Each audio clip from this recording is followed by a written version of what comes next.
Greetings, dear motorsportsmen. Fernando Alonso and George Russell had a really close fight for a front row in tomorrow's race. So let's make a direct comparison of the laps. Alonso at the top, Russell at the bottom. We can already see that in the last corner George is way ahead of Fernando. That means that Fernando had a better exit. So we play. Go on. Good. They proceed to the start-finish line. Yeah. Here you see that shots are synchronized. 5. The first straight, they approach the first corner. George brakes way earlier. Red arrow marks Fernando's braking point, and we see quite a huge difference. Also, already we see a difference in top speed. They enter the corner, and on the apex Fernando is way ahead of George, maybe half a car between them. They go further, a bit different lines, and we see that despite the small correction, Russell will gain a lot of time in the exit of the second corner. Already Russell is a car length ahead of Alonso. Now we go further to the second chicane, and here situation is completely opposite. Fernando starts braking earlier. Not so huge of a difference between braking points, but also not so intense braking zone. They enter the corner, and we see that earlier braking allows Fernando to start accelerating from the corner earlier, start pressing the throttle earlier, so he should gain in the exit of the corner. And we already see that he gained back all lost time already. Now we proceed, some fast corners.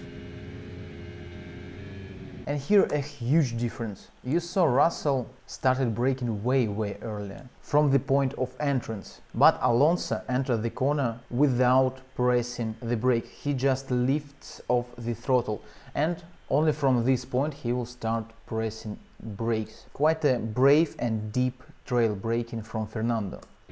So we proceed. And here, once again, George presses the brakes just a little bit, lifts off just a little bit, while Fernando holds the throttle to 100%. And we see Fernando gaining in those fast corners. Now they approach the Latifi corner, and here the first sector ends. We see not a huge difference, only half of a tenth, and we also see that George brakes and enters this corner earlier than Fernando. So they drive the Latifi corner, and we see a huge difference in the exit speeds again. We can already notice a tendency. Aston Martin is way faster in the exit of the corners, especially in the exit of medium speed and high speed corners, which leads me to a conclusion that Aston Martin had way more downforce. Let's go further and see if I'm right or wrong. We go to the next corners.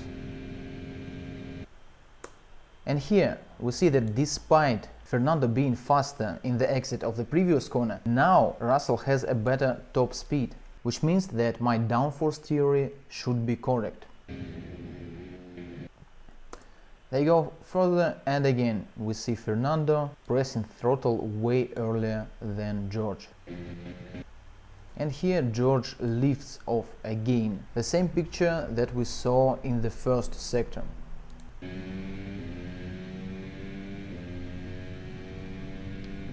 They proceed to the long straight, and again we already see that Mercedes is faster, has a better top speed, which by the way may be really suitable for the race, because you need top speed in the race for better overtaking and defending. And here sector 2 finishes, and again Fernando gained just a little bit. And here with the red arrow I pointed Fernando's braking point, and in the fact, as we see from a shot above, Fernando is already in there, so he's ahead by 2 cars already.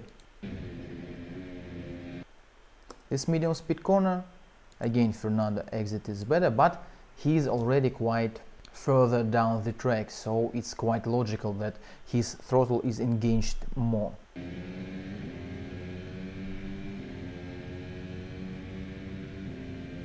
They proceed to the last straight. Again, Mercedes has a better top speed. And the last corner. And here again Fernando brakes later. But as we can clearly see, the difference is not so huge right now. So they brake. And you saw that in fact Fernando approached this corner really carefully. Which is quite understandable because he had problems with this corner earlier during qualifying session and he didn't want to ruin his lap in the last corner, which resulted in this double engagement on the throttle. But still a good exit.